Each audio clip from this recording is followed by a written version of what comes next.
Bonjour et bienvenue sur topcom.fr pour les interviews de l'expression, le magazine du management et de la communication. L'Office national des forêts a confié à Talents Only la communication du lancement de son nouveau produit Loisirs Nature, l'Odyssée verte, inauguré en 2007. Le parcours sur des passerelles suspendues entre les arbres de l'espace Rambouillet accueille les familles d'avril à octobre. Pour la deuxième année consécutive, Talents Only prend en charge la communication autour du nouveau concept, avec pour nouveauté cette année la création d'un jeu interactif permettant aux internautes de se familiariser avec le principe de l'Odyssée verte. Pour en parler, nous recevons Claire Leblanc, adjointe au directeur de la communication de l'Office national des forêts, et Éric Delannoy, gérant fondateur de Talents Only. Bonjour. Bonjour. Alors, tout d'abord, Claire Leblanc, pouvez-vous nous présenter l'ONF ? L'ONF est un établissement public qui gère les forêts publiques, c'est-à-dire les forêts de l'État. Ces forêts couvrent à peu près 28%, enfin ça représente à peu près 28% de la surface forestière en France métropolitaine et dans les DOM. À peu près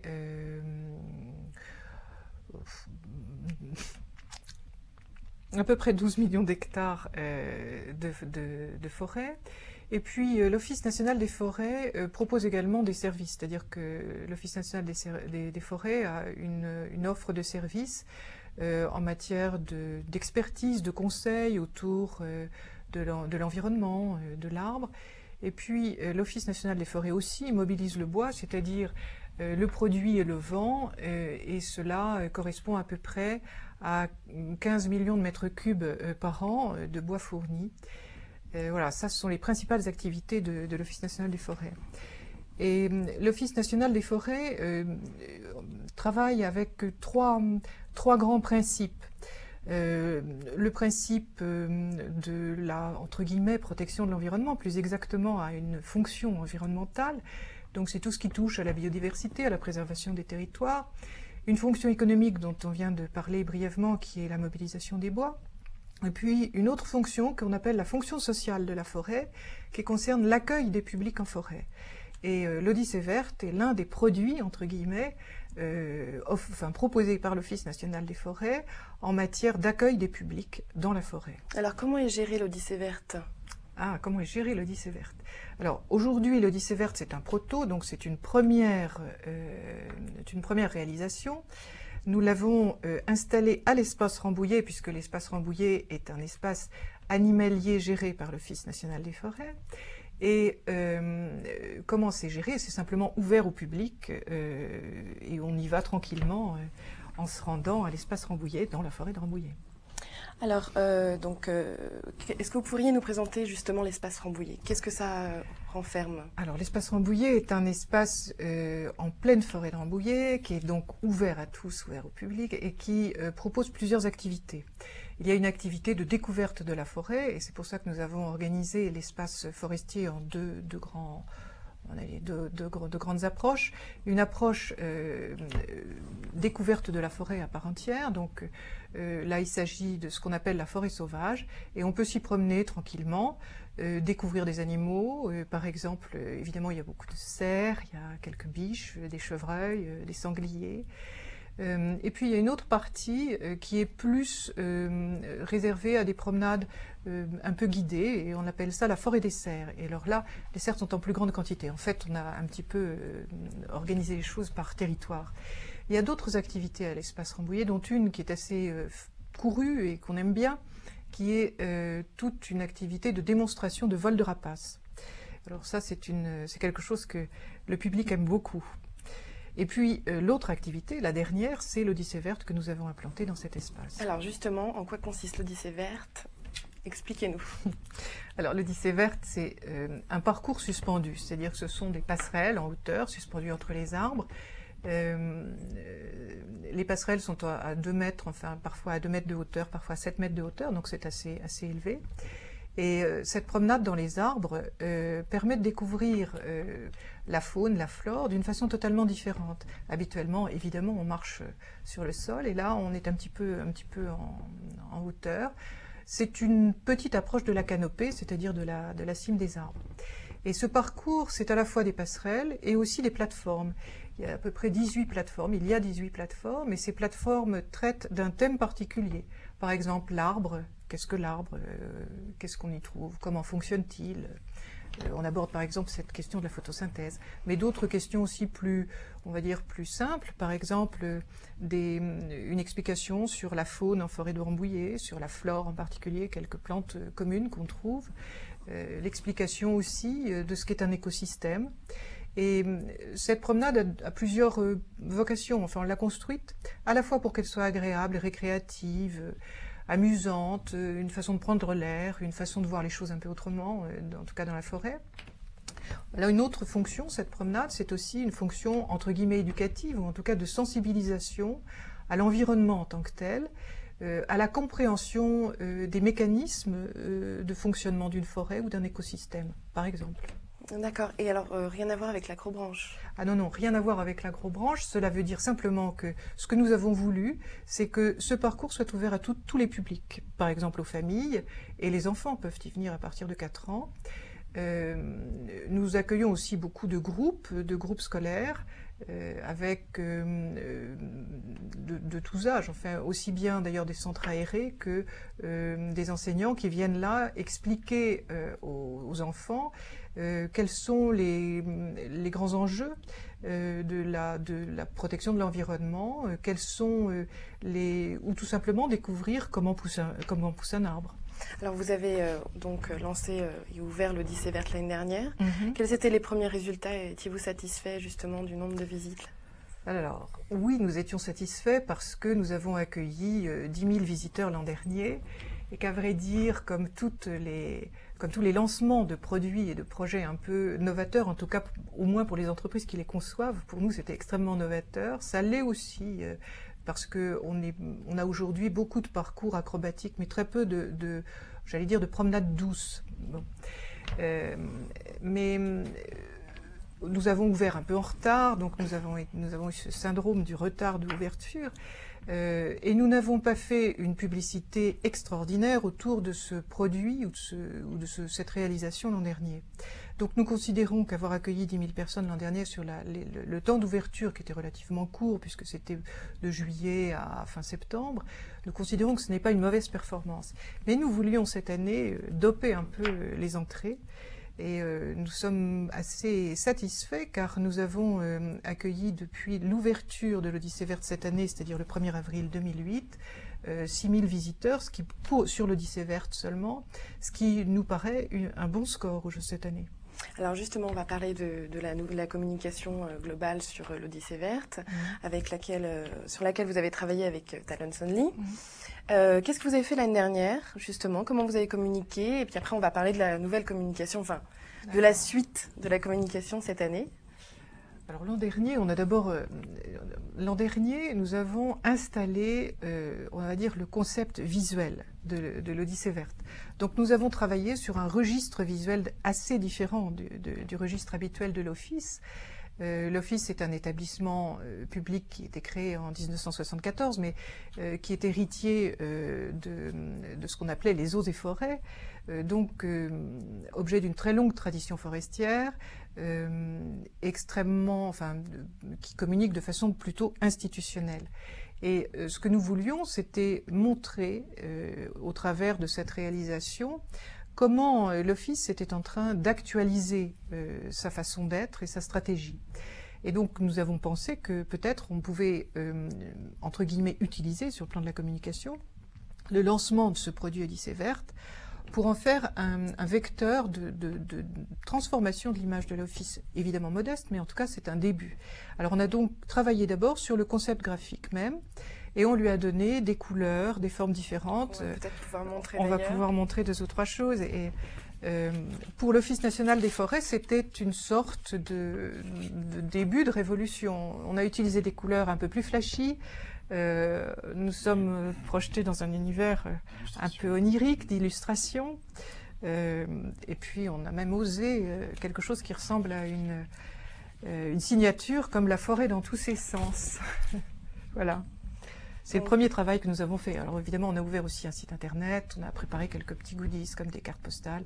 Nous avons fait la promotion de cette Odyssée verte dans différents salons, puisque nous participons à énormément de salons professionnels, par exemple le salon de l'agriculture, mais bien d'autres aussi. Ça, c'était les démarches que nous avons faites. Et puis, nous avons fait autre chose, qui était assez innovant aussi à l'époque, pour nous en tout cas, qui a été une première campagne sur le web de bannières publicitaires que nous avons réalisée avec Talent Only et en particulier Eric. Dont on va parler maintenant. Voilà. Donc, est-ce que vous pourriez nous parler justement, pourquoi vous avez choisi Internet comme média pour communiquer sur l'Odyssée verte, justement?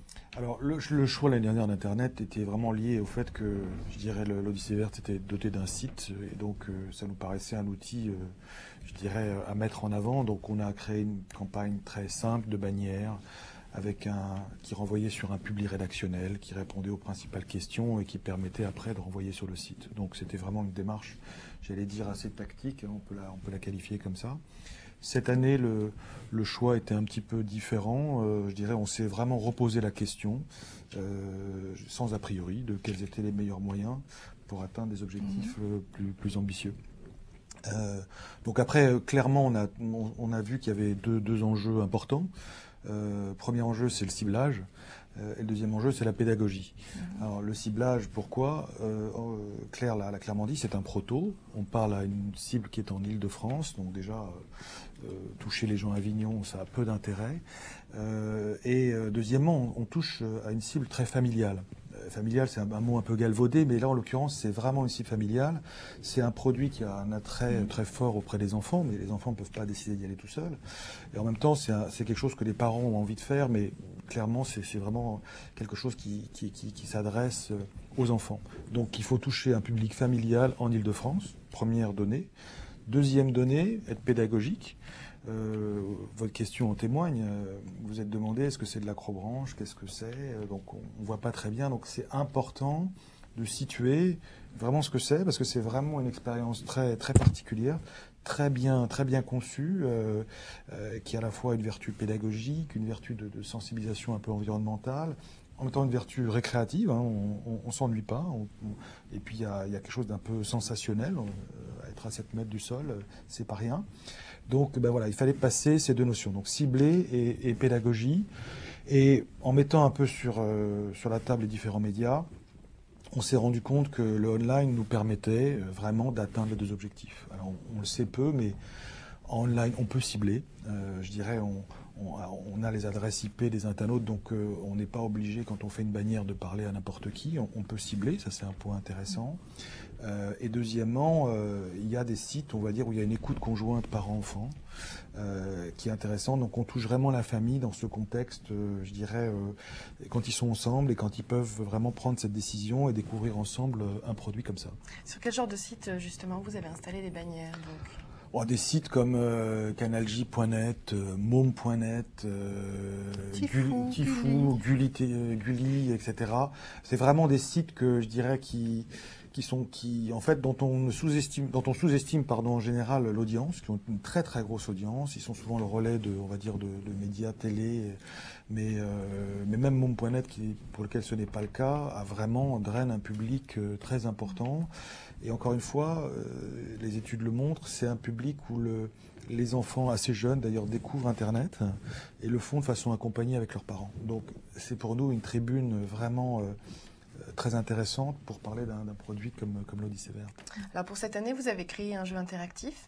Oui. Est-ce que vous pourriez nous expliquer le fonctionnement? Alors en fait, on a fait 3 choses sur Internet. On a fait, première démarche, une première campagne de bannière qu'on a développée avec Claire et son équipe pour lancer, je dirais, à partir de début avril, on va dire au moment de la réouverture. Le thème, c'était encore mieux qu'une balade en forêt, une balade au-dessus de la forêt.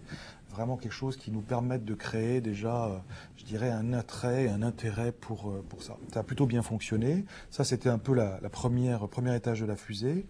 Deuxième étage, on a créé en effet un jeu interactif, un quiz, qui avait le mérite, on va dire là aussi, d'attirer du public, de pouvoir faire de la pédagogie, parce que via les questions, on peut dire ce qu'est et ce que n'est pas l'Odyssée verte.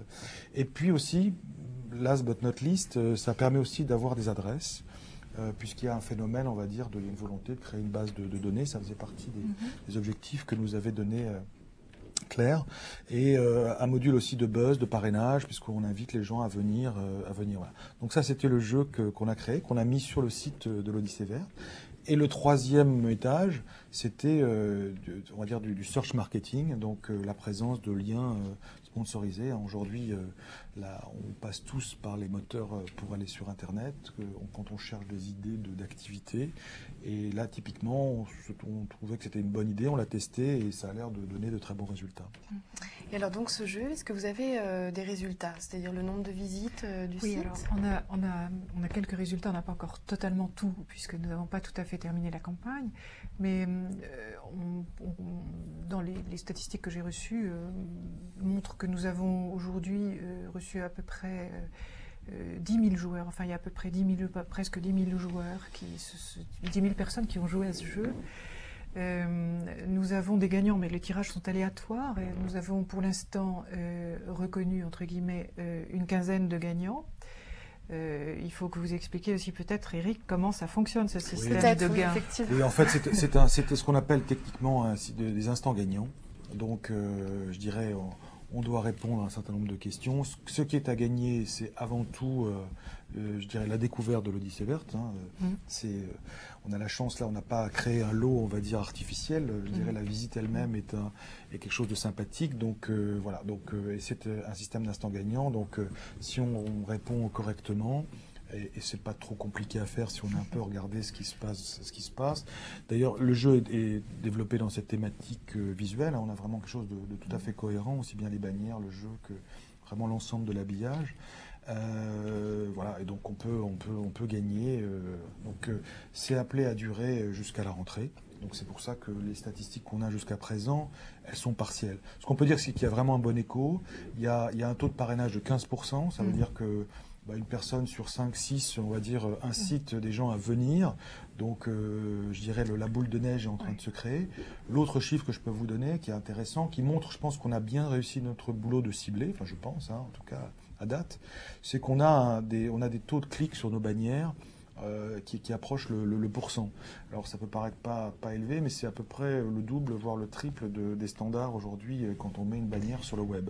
Donc, je pense qu'on a un message intéressant et on arrive à toucher bien la cible qui, je dirais, qui peut avoir envie de venir découvrir l'Odyssée verte. Et puis, c'est un autre effet aussi, c'est que on enregistre évidemment un taux de clic ou un taux de connexion sur notre site internet Odyssée verte. J'allais dire qu'il a fait un bond, mais il faut dire que ce site Odyssée verte était relativement peu fréquenté pendant l'hiver dernier. Et à partir du jour du lancement de la campagne, on observe une montée progressive, comme c'est classique, dès qu'on a mis en ligne les bannières et dès que le jeu est sorti, je n'ose dire le pourcentage, mais on a dû passer de 30 connexions, enfin 30 visites jour à 300. C'était plutôt intéressant. Oui. D'accord. Pour plus tard, est-ce que vous avez des projets d'ouvrir d'autres parcours comme l'Odyssée verte en France? Oui, bien sûr. Alors, ce projet Odyssée verte s'inscrit finalement dans deux dimensions. Cette dimension récréative qu'on a commentée. Nous avons pour l'instant ce proto, nous l'exploitons, je veux dire par là que c'est nous qui le gérons et qui l'exploitons. Et une deuxième dimension qui est la logique de développement local ou d'aide au développement local. Ce qui veut dire que nous avons, l'intention d'implanter de nouvelles Odyssées vertes et l'intention de le faire avec le concours, le partenariat et à la demande de collectivités locales. Il y a déjà 2 projets en préparation, ils sont vraiment en préparation. J'espère beaucoup pouvoir vous en parler prochainement. Pour l'instant, c'est encore un petit peu relativement, pas encore vraiment confidentiel, mais un petit peu tout de même. Et ce que nous voudrions petit à petit, c'est créer un réseau d'Odyssées vertes qui participe du développement touristique. C'est-à-dire que pour que l'Odyssée verte soit prégnante, qu'elle ait vraiment un impact, il est nécessaire qu'elle soit implantée dans un endroit où il existe déjà des structures d'accueil, où on peut avoir résonance d'une activité touristique à une autre. D'accord, très bien. Écoutez, pour la prochaine fois, on espère. Merci d'avoir accepté notre invitation. Merci à vous. Au revoir. Au revoir.